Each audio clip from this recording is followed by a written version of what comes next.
Bueno, hablemos de otras iniciativas espectaculares que nos recuerdan las cosas que tenemos que mejorar en el país. Y hace tiempo ya suena este nombre, no sé si ustedes lo tienen en mente, Elsa. No solo por la buena cumbia que lleva ese nombre, sino por la iniciativa Espacios Laborales Sin Acoso. Esta es una iniciativa que busca precisamente terminar el acoso laboral en el Perú, que tiene unas cifras graves, fuertes, pero que van reduciéndose. Y para hablar de eso y de la ruta Elsa 2025, estamos con Marlene Molero, quien es cofundadora de Elsa. Así que bienvenida, Marlene, un gusto tenerte en el programa para que nos cuentes un poco más.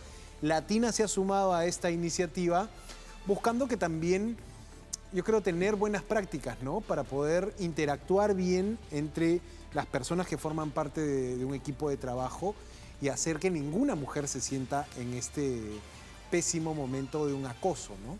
Ninguna mujer, ningún hombre. El acoso sexual sí es correcto que le pasa más a las mujeres, pero también le sucede a los hombres, y con el apoyo de Latina lo que hacemos es lograr difundir mucho más y generar conciencia social a través de este problema, ¿no?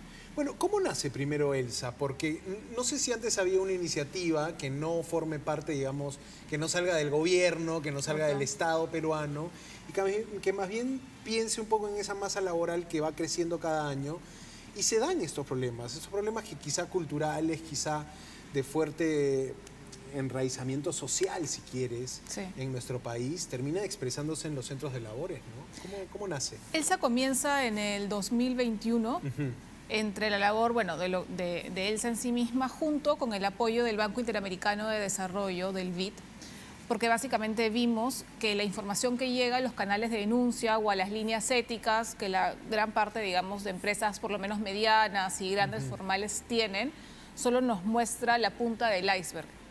Y ya hay muchas investigaciones que dicen que es una mala fuente de información para saber si esto es algo que sucede o no en nuestra organización. Y que la única manera de realmente conocer la dimensión de ese problema es a través de diagnósticos anónimos. Entonces, con eso en base, comenzamos a trabajar metodológicamente la herramienta, la piloteamos en 90 organizaciones, no solamente en Perú, sino también en Bolivia y en Colombia, principalmente del sector privado, por 2 años consecutivos. Y en el año 1 encontramos que un poco más de 1 de cada 3 personas pasaba por acoso sexual en el trabajo. Si eran mujeres, era 40%, hombres un poco más bajo de 30%.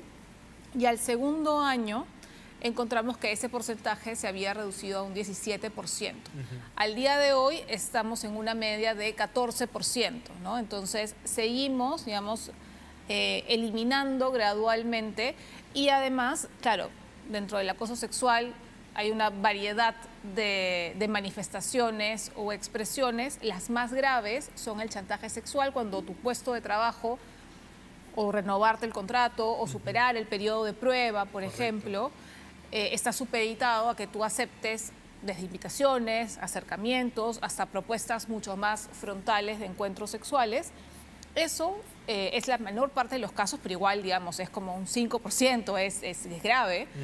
Y en las empresas que mejor performan en Elsa, esto está en 0.5%. Entonces, ese sería el objetivo, digamos. Ese es el objetivo, porque ya está muy dentro del margen de error también. Entonces, sí, el poder trabajar con data nos apuntala mucho mejor hacia lo que queremos lograr, pero además nos permite saber si estamos lográndolo, ¿no?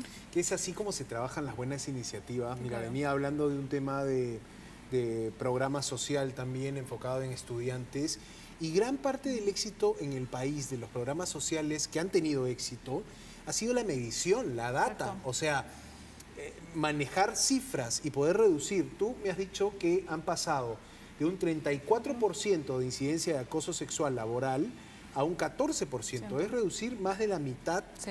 ¿En cuánto? 4 años. 5 años con eso. 5 años ya. Sí. O sea, creo que de eso se trata, ¿no? De eso se trata. Y claro, tradicionalmente esto, digamos, está legislado en más de 130 países en el mundo. Perú es uno de los países pioneros en la región porque lo legisló en el 2004. Y demanda tener protocolos, políticas, canales de denuncia, dar capacitaciones. Ese es más o menos el estándar de lo que pide. y pide, la norma peruana sí lo hace, pide hacer un diagnóstico. Es la única norma en la región que pide hacer expresamente un diagnóstico que además debe ser anual.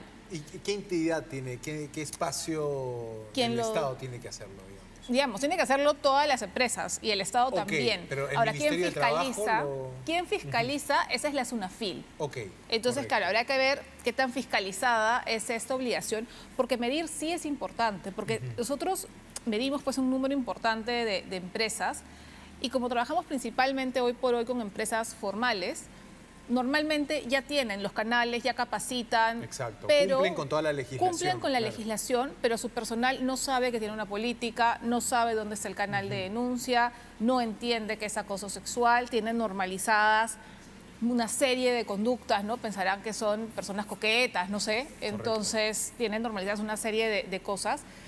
Y al poner data acá, no solamente de la incidencia sino las causas raíces, qué normalizo, qué conozco, qué pienso de esto, cuáles son mis miedos, yo puedo empezar a atacar esas causas raíz y con eso disminuyo gradualmente hasta ir eliminando el acoso sexual. Claro, es verdad lo que dices a nivel de que hay toda una legislación, de que hay además, digamos, una obligación de las empresas formales a sujetarse a una norma que prevenga el acoso laboral, pero ahí solo estamos hablando que de 3 de cada 10 empresas. Correcto. O sea, falta un universo más a donde pueda llegar, no sé, capacitación, información, todo lo que ustedes promueven. ¿Cómo intentan romper esa barrera de la formalidad? O sea, de momento solo se dan abasto para trabajar con formales, tienen planes para crecer. ¿Cuál es un poco el futuro de este programa ELSA? Tenemos acciones concretas también. Nosotros, por ejemplo, hemos abierto este año una web que se llama El acoso también es mi problema.elsa.la, que tiene un video de campaña, que tiene acceso a un curso virtual gratuito, muy pensado en las personas que lideran sus empresas o que lideran equipos, y además acceso a una selección de artículos. Entonces, intentamos para llegar ahí poner recursos a libre disposición, y también varias de las empresas con las que trabajamos permiten que su cadena de valor, que normalmente van a ser empresas más pequeñas luchando por cumplir, digamos, con la formalidad, también puedan tener acceso a una serie de recursos. Genial eso, porque ahí tienes como una suerte de árbol que se expande y que termina incluyendo a empresas más chicas que probablemente no tienen presupuesto para capacitar a sus trabajadores sobre estas dinámicas o estos patrones de conducta, que a veces es eso también, ¿no? Sí. Ahora, hay una evidente confusión que persiste en el término consentimiento. Aquí dice 52% de las personas considera que debe existir un rechazo expreso para que una conducta se configure como un acoso sexual. ¿Podemos hablar de ese detalle como para poder entender, sobre todo en personas que no conocen los términos? La mayoría me imagino que no lo conoce. Claro, probablemente quienes estamos en planilla hemos tenido que pasar cursos anuales donde repasas estos conceptos para poder manejarte bien con el personal con el que trabajas. Pero ¿cómo explicarías esto? Primero el acoso y después el consentimiento a una audiencia más grande, no especializada. No, vamos a ir a intentar en términos igual simples. Esto se define como conductas o comportamientos, digamos, cosas que hacemos o cosas que decimos, que pueden tener naturaleza sexual o sexista. Entonces, naturaleza sexual pueden ser, digamos, el envío, por ejemplo, de partes íntimas del cuerpo, la solicitud de estas, el acercarse, invadir y tocar, digamos, espacio personal, comentarios que se pueden hacer sobre la apariencia física de la otra persona también. Dentro de sexismo, y vamos a tener más lo que encasilla a hombres y mujeres en roles de género tradicionales, ¿no? Como no sirves para esto porque... Y esas conductas o comportamientos tienen que además ser no deseadas por la persona que las recibe. No dice rechazadas, dice no deseadas por la persona que las recibe, y susceptibles de generar un ambiente de trabajo pues al que no quieras estar, intimidatorio, hostil, humillante, que lo notamos cuando la persona pide un cambio de área, ya no quiere ir a trabajar o va a trabajar y quiere evitar a alguien, cambia de pasillo o cambia su forma de vestir intentando hacer que le dejen de decir cosas o renuncia, ¿no? En los casos como más severos. Pero lo que más nos cuesta entender de todo eso, entendemos, vamos entendiendo qué entra, qué conductas entran, ahí también ha habido todo un proceso, entendemos el impacto, pero la parte de no deseado nos causa problemas. ¿Por qué? Porque buscamos el rechazo expreso. Esa es la parte del consentimiento. Esa es la parte del consentimiento. Nosotros entendemos, digamos, culturalmente el consentimiento buscando que nos digan no. Así, expresamente y además muchas veces de manera fuerte, ¿no? Porque tenemos esta idea del que la sigue la consigue y en consecuencia un no es una barrera media endeble, salvo que sea hecha de determinada forma. Pero cuando yo pienso así, y por ejemplo estoy que invito reiteradamente a salir a alguien y me deja eternamente en visto en el WhatsApp con los 2 checks azules bien puestos. Diríamos, la indiferencia debería ser entendida como un no. Claro. Pero cuando yo busco ese no expreso, la indiferencia o ese rechazo más tácito la voy a ver como un sí. Entonces la pregunta no es si te dijo que no. La pregunta es si te dijo que sí. Correcto. Y eso lo cambia todo. Qué interesante. Te agradezco por esta explicación didáctica que nos permite saber de qué estamos hablando también. Yo creo que hay muchas personas que abordamos este tema desde cierta ignorancia, no lo conocemos y lo tomamos muy a la ligera, pero la verdad es que se han visto muchos casos de personas teniendo que salir del trabajo por no poder convivir con una situación de acoso en el centro de labores, ¿no? Y esto que dices de lo tomamos a la ligera, o sea, escuchamos muchas frases, nosotros parte de la campaña que mostramos en Ruta Elsa eran frases que decía, es solo una broma, Claro. Está exagerando, no es para tanto, y eso es minimizar el problema, ¿no? Empezar a ver las cosas como muy de manera aislada, omitiendo que el acoso muchas veces son procesos que cada vez se vuelven más fuertes, más groseros y cada vez más repetidos. Y hay personas que ejercen roles de liderazgo, tanto a nivel de organizaciones, tanto a nivel país, Claro. que lo que les toca es no minimizar el problema y no relativizarlo, ¿no? Lamentablemente, esa no siempre es la postura ni en las autoridades de las organizaciones, ni en las autoridades de nuestro país. Pero es importante ese ejemplo porque la violencia y el acoso sexual es una forma de violencia, nunca empieza con los golpes, ni tampoco empieza con las formas más severas de acoso sexual. Eso empieza con la broma, eso empieza con las reiteradas invitaciones a salir, eso empieza con la mano puesta en algún lado, ¿no? Claro, qué fuerte y qué real también, ¿no? Sí, porque la verdad es que vivimos en ambientes, hasta creo que incluso la sociedad peruana ha visto estos patrones puestos en nuestras industrias culturales, no sé, el cine, la televisión, o sea, estas cosas casi generaciones han crecido normalizando estas situaciones y más bien ahora el enfoque creo de las empresas, tú me lo dirás mejor, es formar al trabajador más bien en habilidades blandas, ¿no? En tener ese manejo personal, interpersonal, digamos, no expresar sus frustraciones o sus momentos bajos, pues con otra persona, ¿no? De ninguna manera, pero tú me dirás, ¿están en esto, las empresas están reforzando esto que sería cultivar la persona, digamos, el ser buenas personas antes que ser buenos trabajadores? ¿Cómo, o sea, cómo lo ves? la empatía y la responsabilidad por los actos propios, de un lado, y el liderazgo de otro, ¿no? Cuando hablamos nosotras de acoso laboral o de acoso sexual, hablamos mucho de liderazgo, del ejemplo que damos, de cómo se construye la confianza en los equipos.